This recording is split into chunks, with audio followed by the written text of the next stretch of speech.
All right, good morning, Dad. Good morning. Today is Friday, May 9th. And what do you want to talk about? Do we want to start with Ukraine or do we want to start with what's going on in the Middle East? Just wanted to wish you and all our viewers, not victors, a happy Victory Day. Where according to Trump, it was all the US that did the heavy Yeah, lifting, that's right? extraordinary. Yeah, I was Yeah, actually just listening to Mark Sloboda last night, and I just learned that 83% of the Germans that died in World War II died on the Eastern Front. right. And it's interesting because even me that has been aware of the contributions that Russia gave, and I knew the horrific losses that they suffered. I didn't know it was that much, 83% of the casualties, and that's just a product of the Western narrative, the U.S. narrative that the U.S. is the victor of all wars, and we're the ones that really handle Uh-huh. business. It's Yeah. Well, that even projection. American historians admit as much. And I remember, reading histories of World War II, um, you know, in my youth and learning that. It's not something that's hidden for anybody who really wants to find out, who actually wants to know the actual history. Most people are just left with certain impressions. They watch movies and whatever. And our movies, of course, for obvious reasons, I don't think they're nefarious reasons, are about the Western Front, about the battles that the Americans and the British fought. But yeah, when you look at that, was really a sideshow. It was the Soviet army, the Red Army, that crushed um, the German army, the German war machine, and suffered, by far the greater share of casualties. You say 27 million dead is nobody knows for sure, but that's the figure that you hear most often. About half of those civilians and half of those soldiers.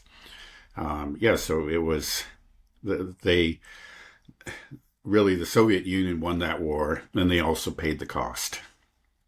And so they What, have what, every right to celebrate Victory Day. and right. I mean, we all do, right? mhm.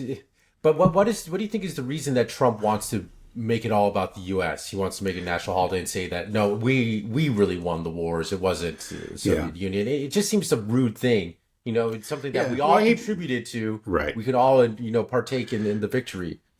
Well, he probably believes what he said. Again, his conclusion is probably based on the dozen movies that he's watched or something. Um, so and that's Trump. It's just that it is about America number one, and I'm the top dog because I'm the president of the greatest country in the world. I am the master of the universe. I think that's really the way he thinks. I think he's finding out that he isn't the master of the universe. In both in Ukraine and in the tariff war. We can talk about all those things. Uh, if he had become president, let's say a good 25 years ago, he could pretend actually rather effectively, successfully, to be master of the universe. But he just can't do it now because things have changed, and the U.S. is in a relative decline. Mhm. Okay, well, seeing we're starting about May 9th, we can just quickly touch on the Victory Day celebrations in Russia. There was a lot of fear that the Ukraine would try to carry out some type of attack. Did we see anything? There were some drones. Anything significant? Yeah. Well, there were massive drone attacks in the days leading up to it. The day before and the day before that. Um, they were unsuccessful, you have to say. I think a very, maybe one or two drones actually made it into Moscow, but did no significant damage. One of those, one of the buildings, actually a flower shop that was damaged, is a flower shop that your sister is familiar with and had, I think, passed by the day before. So, but it Hmm. was, nobody was hurt. There were again, hundreds and hundreds of drones sent towards Moscow, but they were all shot down. And we're talking about not a direct hit, but just some debris from a drone that was shot down over Moscow. Most of them were shot down, well before they reached Moscow. Um, I think it was clearly an effort to, let's say, rain on the parade. It was an effort to scare away world leaders that had promised to attend, but it failed. It failed. Again, I think it's very silly. It's petty, but very typical of Zelensky and his people. They can't. These we see these things all the time. I mean, they're really kind of petty actions, based on public relations. Really, public relations that maybe have their desired effect within Ukraine and probably within at least a part of the West, but have the opposite of the desired effect everywhere else. This is not something that's going to convince people, say, oh, wow, these, Ukrainians we got to take them seriously. Or, no, it's going to solidify actually the suspicions that they had about Ukraine as being unreasonable, reckless, and, just completely out of control. So I think Zelensky just hates the idea of a successful celebration taking place in the Kremlin, with world leaders attending. Again, let's not forget, this is the guy that has a picture of the Kremlin in flames, right outside of his office. And so this is the opposite of the Kremlin in flames. This is the Kremlin celebrating a great triumph. But didn't they celebrate Victory Day? I mean, the majority of they were part of that victory. Of course, they were a very important part of the Soviet Union, and many of the greatest battles were fought on Ukrainian soil. So it is rather odd. Again, as many people have pointed out, this wasn't just Russia, but it was all the Soviet Union, and a Soviet Union allied, of course, with Western powers, with the U.S. and Britain. But there has been a kind of a rewriting of history, a downplaying of the Soviet contribution. And of course, in Ukraine, there's the cult of Bandera that has been fostered and that has grown and has really taken over the country, is really the dominant ideology. And that is very much, anti-Soviet. The Banderites, Bandera's people fought the Red Army, in close alliance with the Wehrmacht. But they didn't make up the majority of the Ukrainians. The majority of Ukrainians fought for the Red Army? Oh, yeah, no question about it. Right. No question about it. It's wild then, right? That we are supporting, are we supposed to start celebrating Nazi victories? Yeah, you kind of wonder what's happening here. Yeah, we're not there yet. Well, I think we are there in Ukraine, essentially. I mean, or we're getting there. The Banderites are very, very, they have their own version of history, and they've, at least for public consumption by the Western public, they've downplayed or denied the atrocities that Stefan Bandera and his people committed. But among themselves, they know quite well. And they also, many of them, especially in certain military units, openly display, swastikas and other symbols of the Third Reich. So among the extreme members, there is no effort to hide the association between Bandera and the Nazis. Yeah. Yeah, but I mean, the West is aware of this as well, right? They just try to hide it. But do you think there's some type of icky feeling? I mean, they're always invoking World War II and how this is the most holy of all wars and Winston Churchill, but then we are rewriting history, like you said, or just conveniently ignoring the vast majority of the contributions that led to the defeat of Hitler, and instead we are propping up what is a regime that idolizes Nazi collaborators, the Banderites. Yeah, we are, and it's you wonder how much of it's conscious, how much of it is, meaning that the supporters of Zelensky and his regime, how much of them are conscious of this, or aware of this, I should say. how many of them are just thinking of this as tactical. For the time being, because the greater evil is Russia. We just can't really look at or cast a light on this phenomenon because it hurts our cause. But when it's over, we'll take care of these guys. Maybe some of them are thinking that way. But you wonder, or it's just that there really is starting to be some sort of change in historical understanding.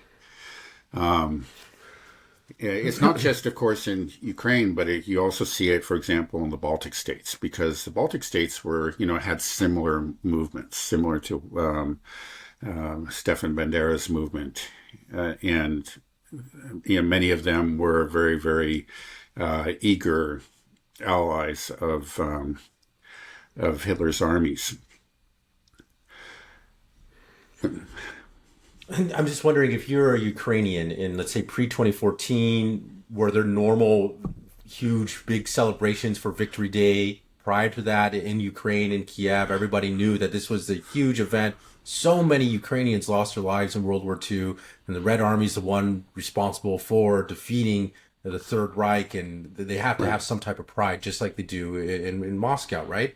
There were these types of celebrations prior to 2014. No, they certainly were. I don't know how big they were. I just don't know how big they were. But definitely it was in the consciousness of the average Ukrainian, and they knew their contribution. I just wonder how weird it would be for them to all of a sudden like, oh, we're switching sides, guys. Remember how we always used to celebrate our victory over the Germans? Well, now we don't like that. We're on the German side now. That's basically what's happened, right? That's just insane to think about, like in the United States, and just tell everybody, hey guys, we always used to celebrate about how we did such a great job, but really, we like the Germans more now. We like the Nazis now. That's pretty much what's happened, right? Well, yeah, maybe not quite like that, but very close. I mean, that seems to be where we're heading. And yeah, you can say among certain people, yeah, that's true. It's got to be blowing. I mean, people in Ukraine have to understand then, right? I mean, the majority, other than the people that subscribe to this Banderite ideology. Right. It's hard to say. I don't know what the average Ukrainian is thinking. I think it's very clear what they were thinking, like certainly prior to 2014. But probably also prior to 2022. But since especially, 2014 when the coup was launched and Yanukovych was overthrown, and then 2022, of course, we're talking about the launch of the special military operation. Both those times, the anti-Soviet, anti-Russian, and then pro-Bandera ideology got ratcheted up. And it became increasingly difficult for people to express their viewpoints. At this point, I think the average person, he may be, it probably is very troubled by what's going on, but just doesn't dare to go out and or openly express, what he knows to be a prohibited viewpoint. Mm-hmm. Right. Putin has laid out one of his goals is denazification. Those of us that have been, probably most of our listeners understand what that means. It's talking about the Banderites within within the Kiev regime. But I wonder if if Russia's starting to view a lot of the Western elites as part of this neo-Nazi element, this Nazi element as well. They're saying, well, they're the ones that are supporting the Nazification of Ukraine, if we want to use that term, the Banderism of Ukraine. So do they start to view people like Kaja Kallas and Ursula von der Leyen as essentially Banderites themselves, that this is part of the Nazi problem, the denazification issue? Yeah. Certainly some of them are saying that. Like Medvedev is a good example. I mean, he often suggests that. And even the foreign ministry spokeswoman, Maria Zakharova, they have been pointing this out. And, it's hard to say. I don't really know what's going on in these people's minds, but you start to wonder over time, is there a real now kind of realignment? I don't see these people openly, aligning themselves or adopting, let's say, a fascist ideology. It's still so much part of their language that they're anti-fascist or anti-Nazi to the very core of their being. Let's not forget, in places like Germany, you get arrested for making the wrong kind of salute, and a political party is banned for, well, not even for being in any way, sympathetic to the Nazis, but for, let's say, being immigration restrictionist, because the Nazis were that too. That's the kind of reasoning. So there is this very extreme, anti-Nazi rhetoric that you find there. But at the same time, the one place where there are, you could say, maybe not real Nazis, but descendants of these Nazis, of a group that was very, very closely allied to them, and who make the association themselves, as I say, especially those in, the more extreme members, don't deny the association at all. The one place where it's real, and, the people have guns and openly talk about their ethnic hatred. Again, I think it's like, when we think about Hitler's people, we think about the persecution of the Jews, and that's mainly what we think about in the West. But a lot of it was anti-Slavic, and that's the part that we forget about it. And when you look at the Banderites, it's often pointed out, well, Zelensky himself is Jewish or half Jewish or whatever. So how could they be? You say, yeah, you do actually get anti-Semitic rhetoric from them, but the focus, it's just so obvious to me, is on hatred of Russians. It's that they're obsessed with it. It's like, it's what they are, what defines them more than anything. It's hating Russians. And they talk openly about this. Zelensky himself, I think it was a couple of weeks ago, said that he just hated Russians. We're not talking about Russian soldiers or the Russian leadership, but Russians. And again, a lot of his people, better than 20%, are clearly ethnic Russians. And then, about half of them are Russian speaking, including himself, and have obviously very, very close ties. And then the other part, the ones who really are, you could call Ukrainian speakers, and in the West, their language, their history is very much entangled with Russia, but they've chosen to make this really the center of their ideology. It's just this hatred of Russia.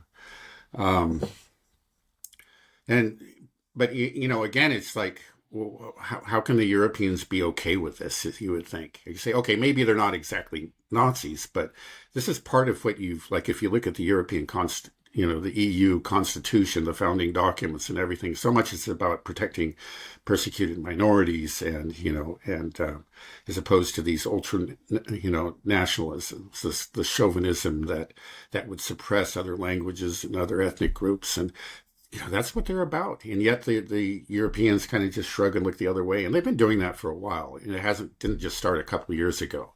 It's like you would get murmurings of criticisms both in the U.S. and in Europe in the years leading up to the SMO. But they were just murmurings. And just in general, it's just they let it go. But again, you could say the same thing about Palestine.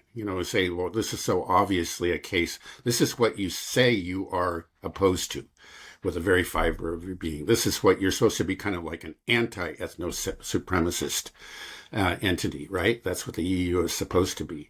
And yet here it is, and now it's taking a real extreme form in Israel, and you just have nothing to say. Well, you have the occasional murmuring, the wringing of hands, but you just keep on sending them arms. And, so what's going on with Europe? Is it that they actually, you have to conclude that this facade of, and, we'll just say of liberal cosmopolitan values it's just that, it's a facade. And that something else, far uglier is taking its place. These close alliances, or these very, very emotional and deep connections that they've established with, both the state of Israel and with the Ukrainians is fundamentally in conflict with the ideology that they espouse. And so especially as this goes forward and as both of these regimes become, more and more extreme. Yeah, I think it's hard to see how Europe isn't being pulled into the abyss with them, and the U.S. too, to the extent that it has tied itself. Again, the U.S. is in particular Israel. It's I think it's really a battle over the soul of the West, and it's right now it looks like the forces of darkness are winning. I don't think that's an exaggeration. Yeah, it's true. There's two choices, two paths we can take. One is we can start to sink down into the abyss with them, which is what's happening. We start to justify the genocide in Palestine.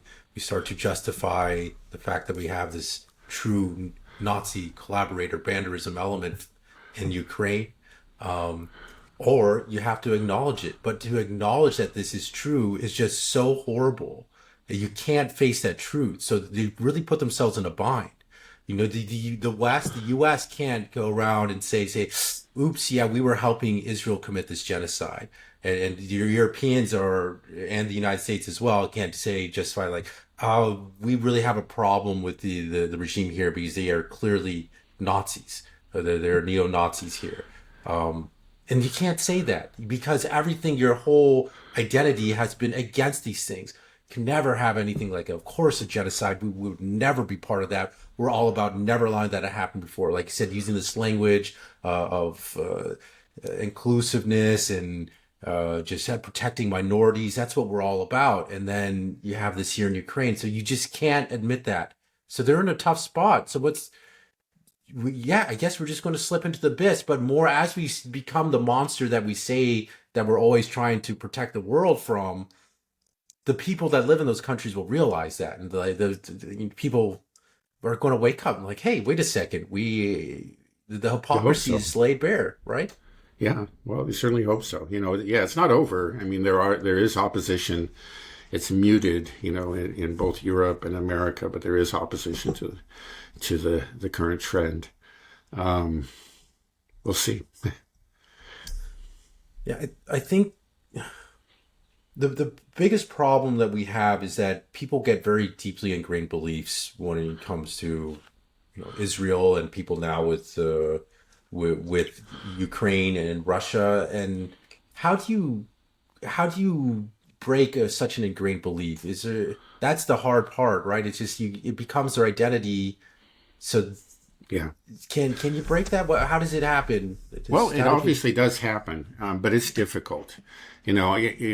You make an emotional investment in somebody or a group of people, and you decided this person is the victim, and if this person is the victim, then you don't want to hear anything that suggests otherwise, because that would be blaming the victim.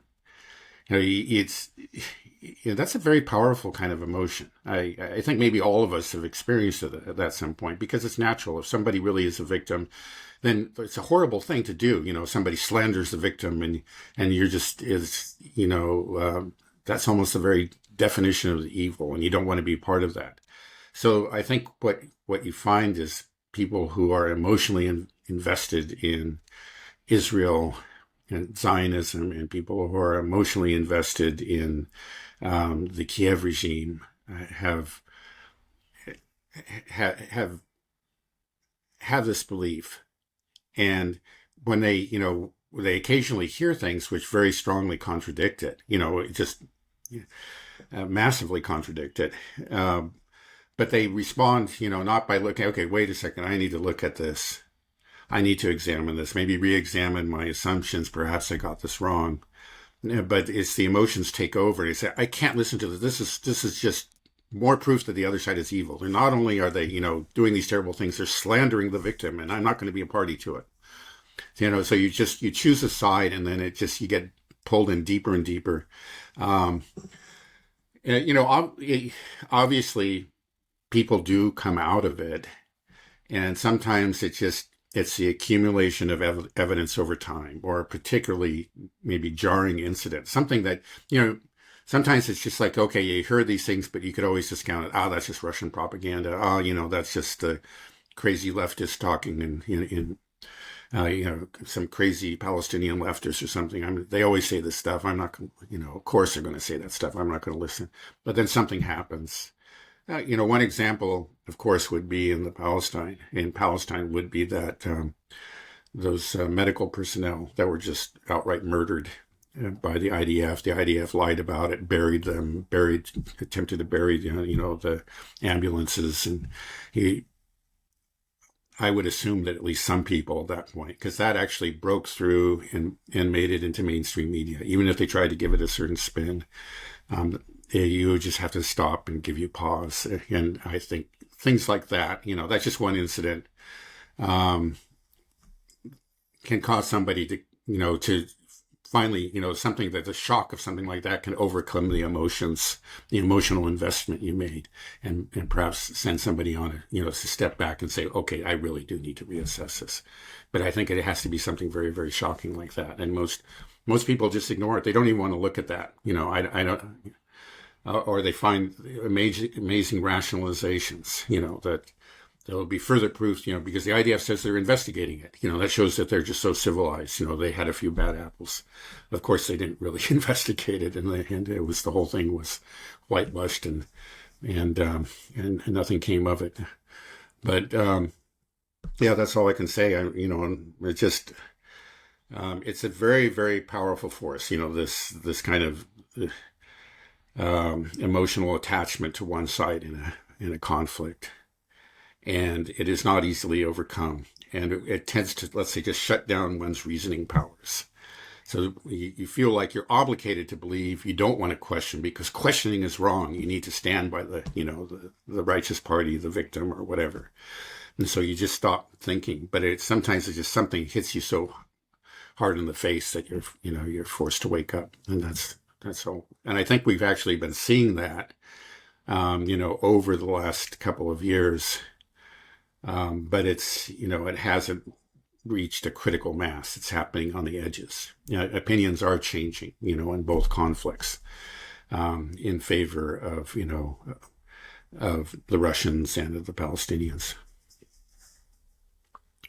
I'm wondering if one thing that could really break the dam and expedite this process is if Trump turns on Israel. And if there's because I'm hearing there's a chance that might be happening, or at least a rift between Trump and Netanyahu. I know you saw some things on X. I sent you some stuff as well. There's a lot of people talking about that.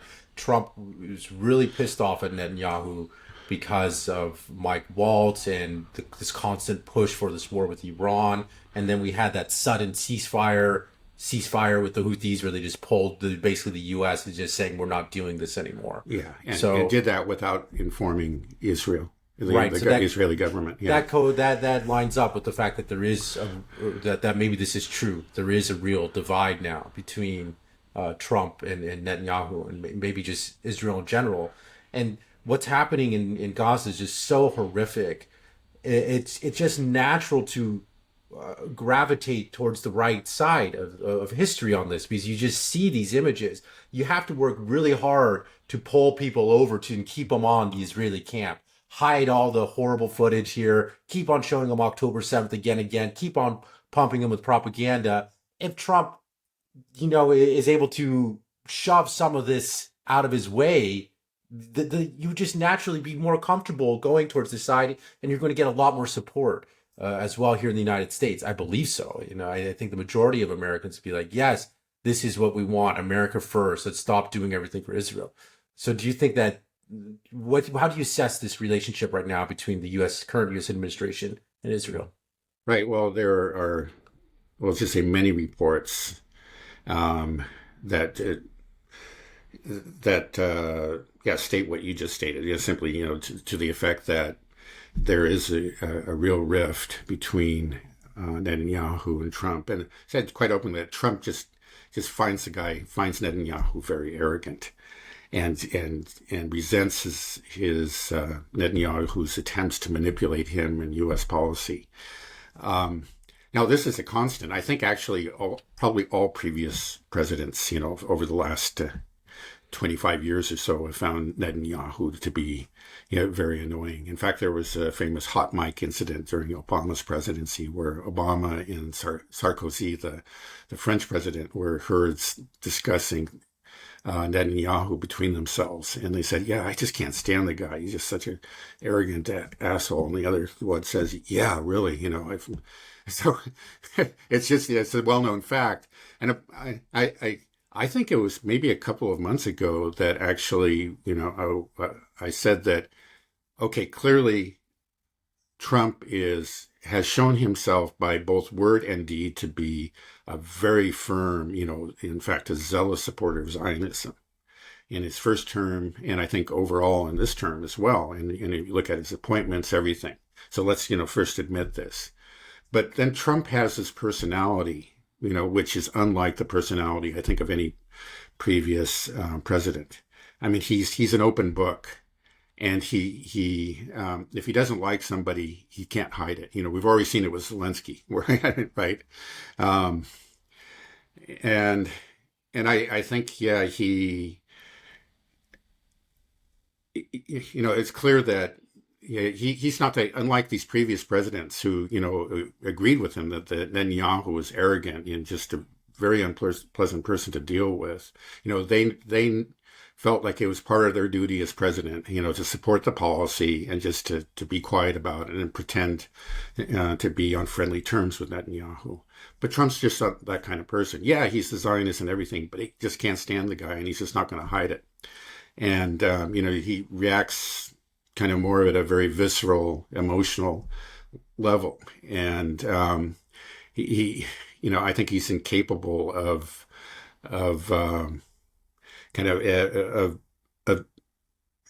maintaining a facade, over a long period of time. Maybe you can pull it off on occasion. So I'm not surprised that this happened, actually. I mean, I think I always saw the potential for this. And I think we even spoke about it in a very, very recent program that there does, we could see a personality conflict between the two of them.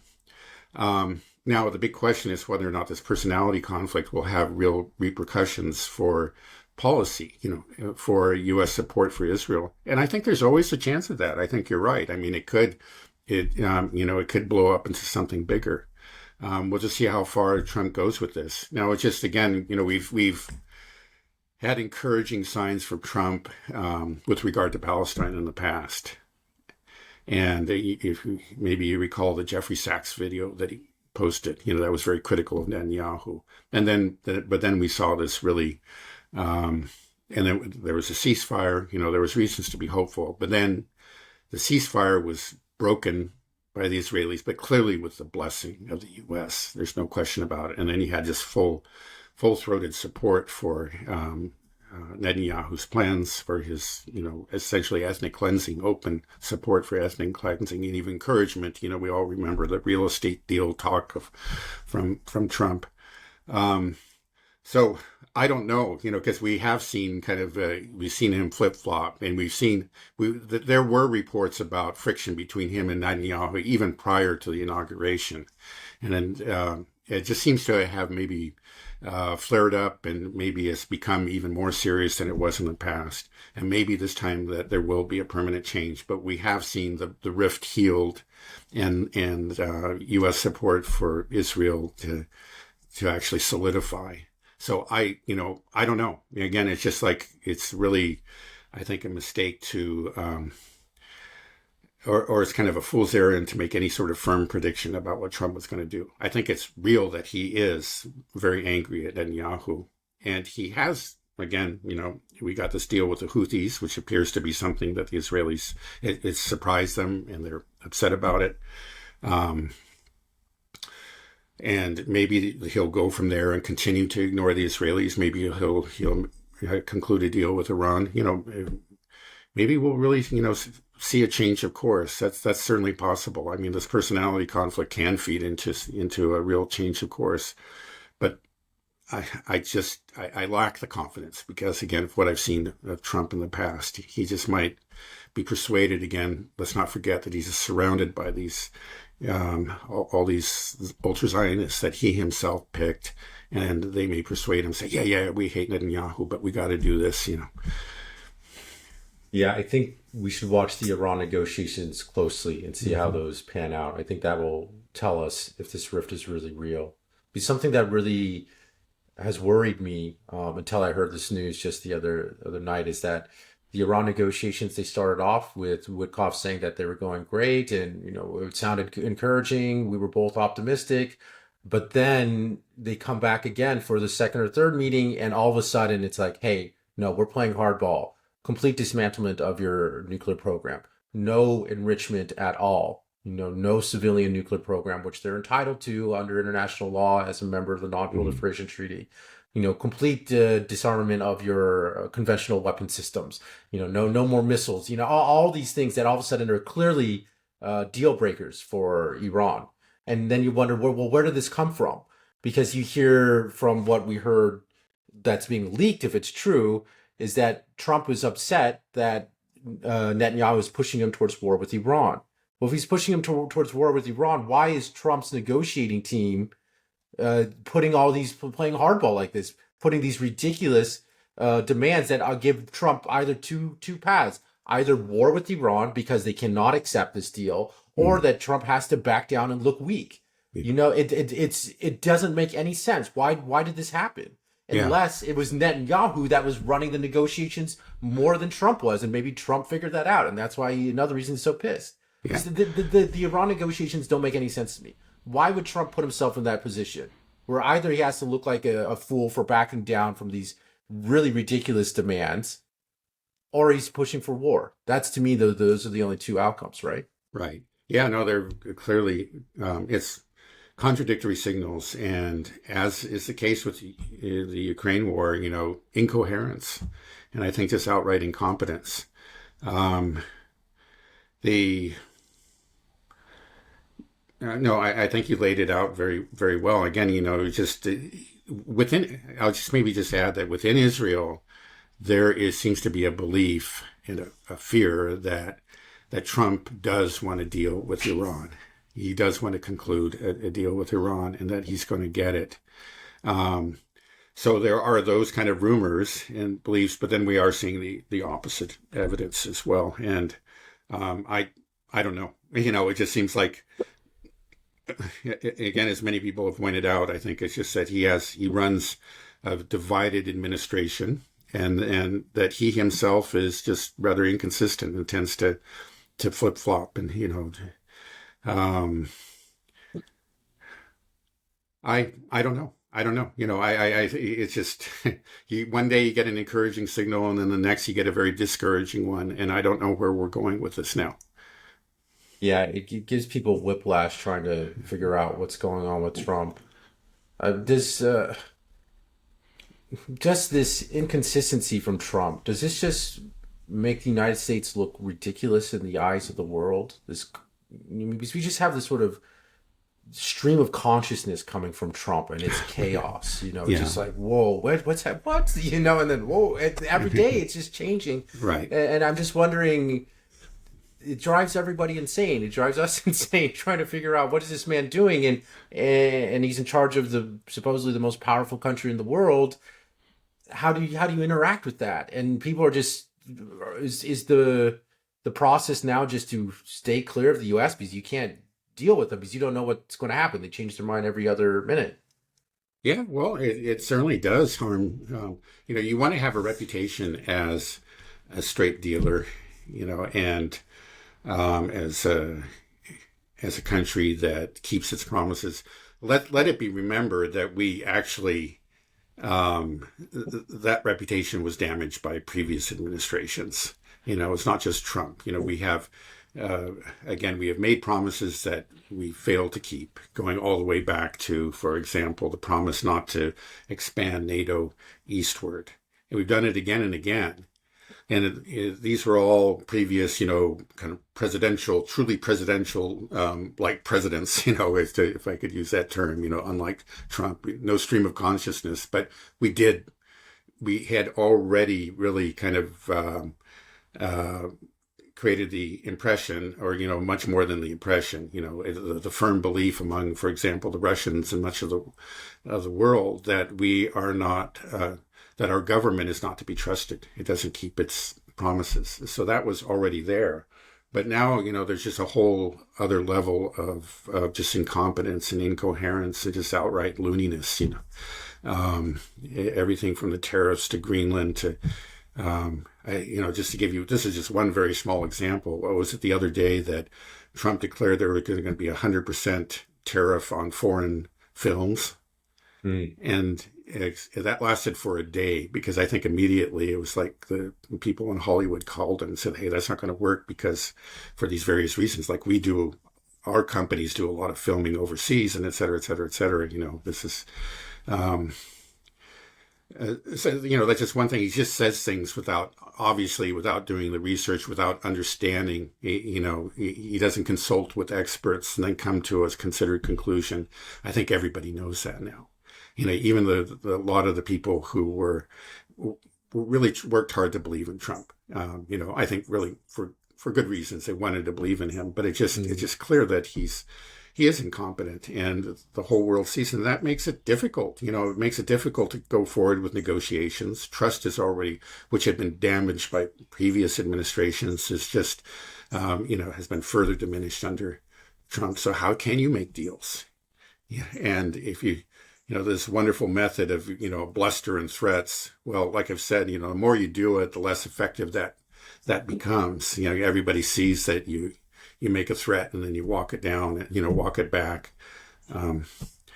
It has severely, damaged our negotiating positions with regard to all kinds of things, everything from tariffs to the nuclear deal with Iran. So will that just equate to further isolation for the United States? People just say, well, we can't do business with you because, you're too inconsistent. Yeah. I think, people will be careful, like the Russian leadership, to not to say that outright. I think that's what they're, again, saying behind closed doors, but I think that's a conclusion that's being reached in governments all around the world. They just say, okay, yeah, try to do what you can maybe to butter up the guy, but just understand that what he says today is going to be contradicted a week from now, and don't take any of it seriously. Let's just see what happens when after the Trump storm passes. But I think whatever happens, whoever comes into power, this term will have really greatly damaged the reputation of the U.S. and that damage is going to be long term. I mean, it was just like the sense that, again, that the U.S. is just this sort of this firm, this rock, this solid sanctuary for the dollar and for in all kinds of spheres, is gone, and I don't think you can bring it back. Probably not in our lifetime. Well, I guess maybe this is just something that has to happen. It's just part of the process of the U.S. empire in decline, Yeah. I mean, like you said, the trust was eroded heavily by previous administrations, and then Trump just took it and just said, all right, we're going wild with this. And then, Yeah. now. Right. Well, a lot of things is just, that Trump does, it's really an extension of what happened before, but it's just, it's now done in a particularly chaotic and impulsive way. Like the notion that you can just punish countries around the world, slap sanctions on them. And, Trump's favored weapon is the tariff, but it's kind of a form of a sanction. And it started long before him. I think as we pointed out, what is it like? Is it a third or 2/3 of the world? As a third of the world that's under U.S. sanctions, right? Russia itself is well over 24,000 sanctions. So this was a weapon. Again, it was just like the U.S. felt like as the world hegemon, it had the right to punish people left and right. And so when Trump inherited this, he already inherited this practice. So it's not like it's a huge departure in that sense that he feels like he can punish and threaten. And we've been doing it. It's just he's doing it in a particularly, again, kind of impulsive and reckless and exaggerated manner. But it really is, he is an expression of American hegemony. It's just it's a different flavor of hegemony. But for people who anybody who thinks like, okay, everything was normal beforehand and then Trump came along and ruined it, I think is really not looking at it right. He is part of a trend. He just accelerated the trend. Right. Yeah, I mean, if we just look at the Victory Day parade going on in Moscow right now, we're seeing all these world leaders come to Moscow. I mean, people like Xi Jinping and Lula from Brazil, big countries. And I think that's got to be seeping into the consciousness of the West that, hey, we are losing the world. The world is gravitating towards these new poles. This is represents a huge percentage of the world population. They go to Moscow. We haven't seen this sort of show of support in Washington, D.C., where we get powerful leaders from all around the world come together and celebrate some type of historical event or whatever it is in European or American capital. It doesn't happen. So the world can see that this is the future here. And I'm wondering if do you think that the West is realizing that they're losing that world, that they are becoming isolated? It's ironic because we were always talking about the international community in the beginning, and the international community is condemning Russia. It's like, well, what does the international community mean? It means Western Europe, U.S., Canada, Australia. Yeah. That's usually what's meant by it, really. They had a point initially during the first few months after the launch of the SMO.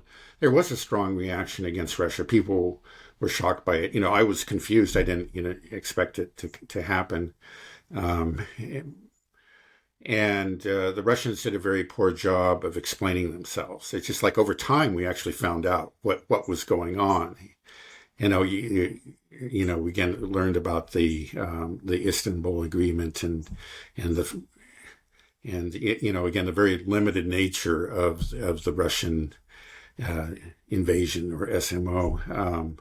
But at that time we didn't, and it just seemed like people who weren't paying attention, and that was most of the world. It just seemed like an unprovoked invasion. And so there was a lot of sympathy initially for Ukraine around the world. So at that time, during those first few months, the U.S. could say that and in great part, be speaking truthfully. But that has just changed. I think it's just over time, people who have observed the conflict come to understand it better, come to understand, its roots.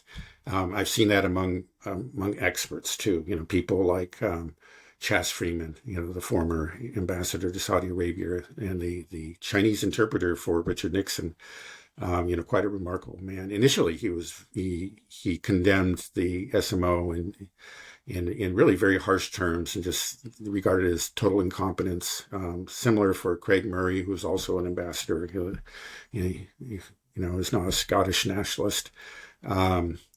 But as they learned more and observed it and just have changed their opinion. So now, we find something very different. And it's just increasing the world. And I think the Victory Day parade, the celebrations, is just a part of that. It's increasingly the world looks to Russia as really as the just party and the civilized party in this conflict. And increasingly, again, the West, the so-called international community is no longer that, and it never was, the way it often was used. It is just the West, the so-called collective West. It is losing, I think, the fight over hearts and minds in the world. Right.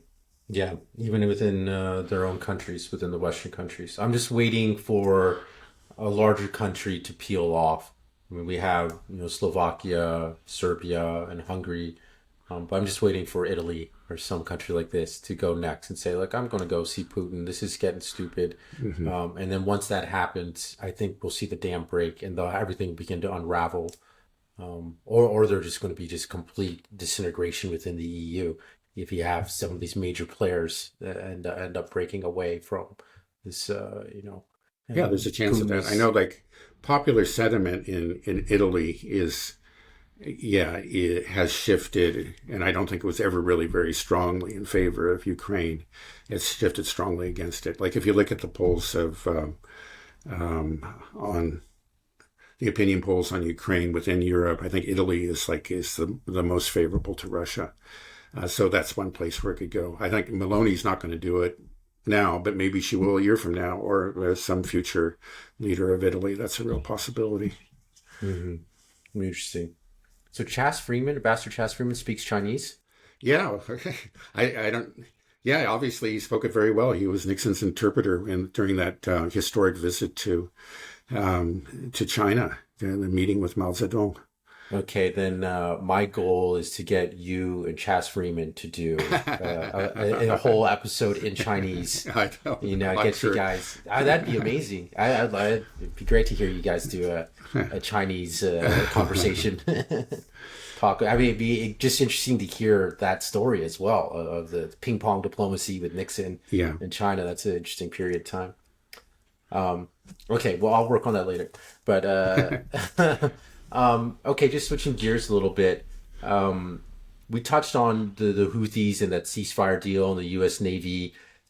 When we talked about it, our previous conversation on Wednesday, it was still kind of unclear what was going on. But I'm seeing more and more acknowledgement that this was a defeat by the U.S. Navy. Is that how we're seeing it now? Have things crystallized for you a bit?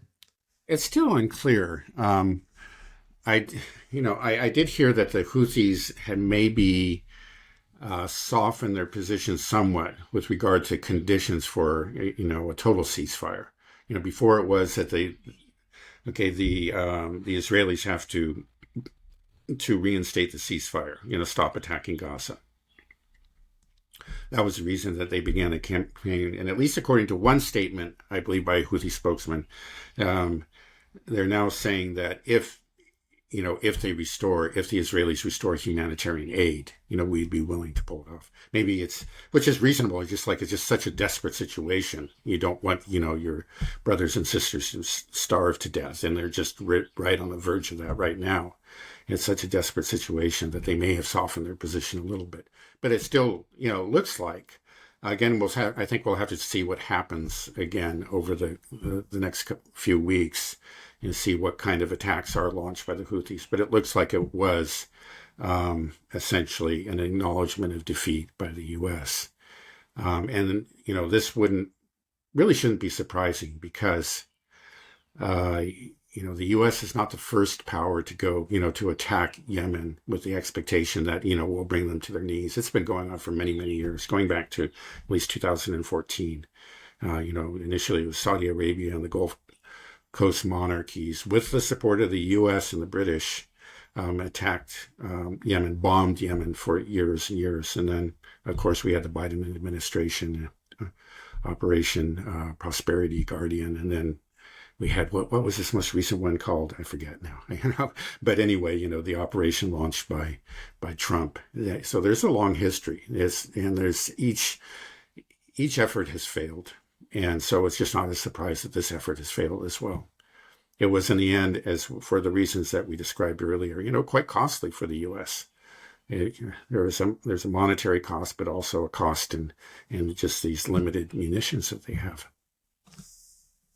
Do you think that that it'll be acknowledged as a defeat, that people within the U.S. will start to understand, especially if the Houthis attack another ship, Israeli-linked shipping, or they start to strike Israel, Ben Gurion Airport or other places, do more damage to Israel? How can Trump spin this as a success? Yeah, it'll be hard. It'll be hard. Let's just put it that way. I mean, Trump will always get his base to believe whatever he says, but they're much less than 50% of the country. And I think probably most of the country, anybody who's paying attention, is going to see that this was a failure. Yeah, so we'll just have to wait and see. I wonder what's going to happen if we can. Everything's just so uncertain for me right now. I get hopeful about the situation with Iran, and it's hard to get hopeful in Gaza, but that maybe Trump can do the right thing, and then it just turns around, for the next day. But right now, I guess I've swung towards the hopeful thing. We'll have to see what happens. Yeah.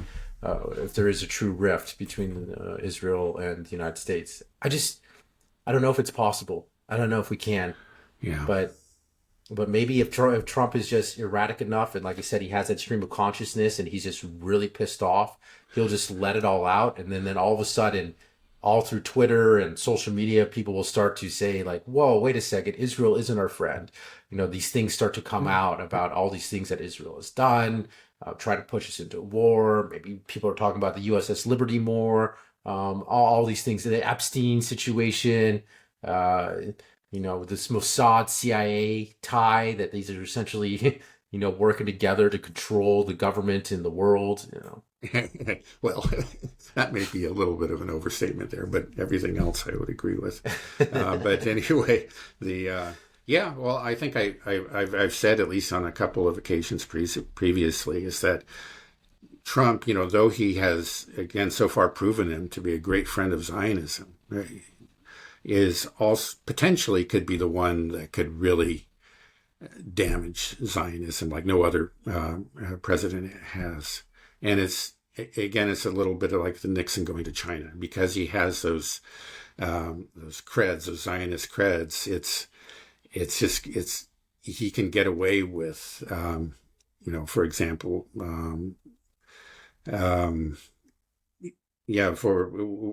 get away with, open condemnation of Netanyahu in a way that no previous president could. I think Biden hated Netanyahu, Obama hated Netanyahu, but they never could let that be known. But Trump, basically because of who he is, may express it and may also get away with it.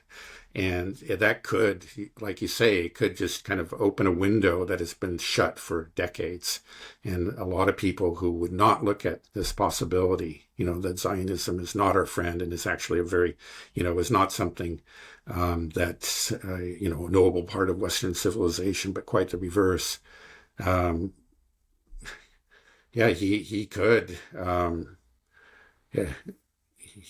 He could just seriously wound, maybe mortally wound Zionism. Again, we've already seen there is a trend away, especially very much among younger voters, but he could accelerate that trend too, Fingers crossed. Yeah. Trump can use his chaotic narcissism for good. Yeah. Yeah, no, it's possible. I mean, it's very, very true. Okay, well, one last thing before we end is I just want to touch on India and Pakistan. Okay. I am woefully ignorant when it comes to these countries. I don't really understand. How serious is this situation? Well, it looked very serious like a day ago. It seems like in the last 12 to 24 hours that things have settled down somewhat. I haven't seen reports of shelling or, drone attacks or missile attacks during the last 24 hours or so. But prior to that, there was a real exchange of fire.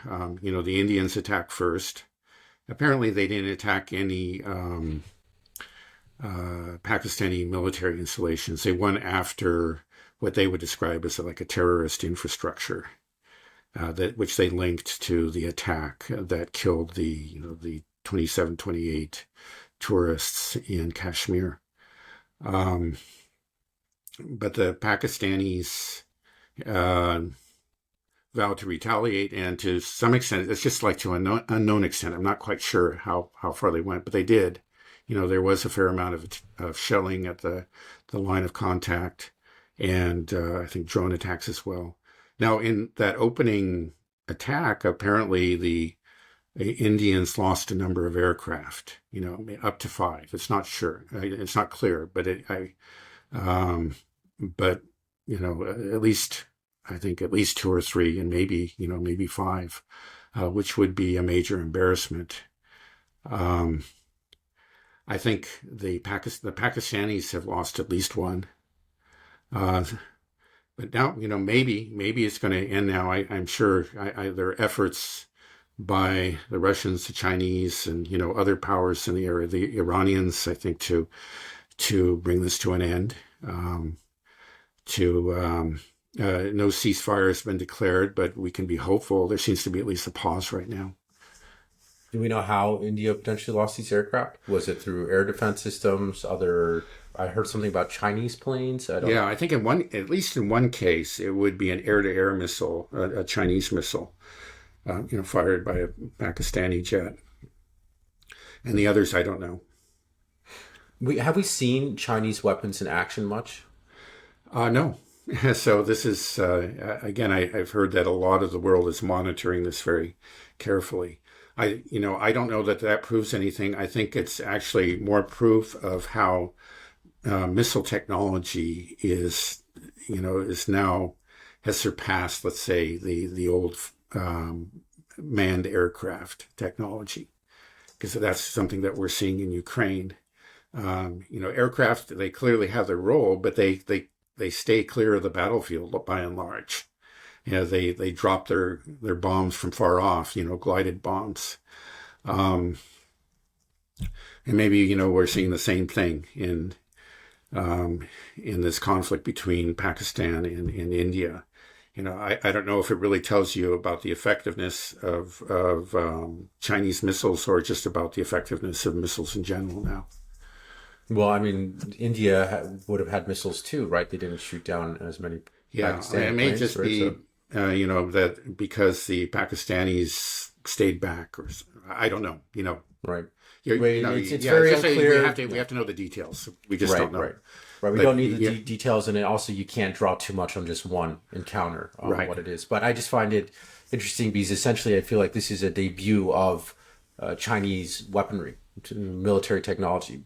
We know that China is very advanced. They have a huge manufacturing base, and they are able to develop aircraft carriers, all everything. But we haven't seen any of it in action. So I'm curious to see what they're capable of doing. I hope we never have to see it. But anyways, is there anything else you want to talk about, or we can go ahead and end it there? No, I think we could end it. Okay. All right. Sounds good. All right. Have a good rest of your day, Dad. Okay, you too. And a good weekend. All right. All right. Bye-bye. Bye.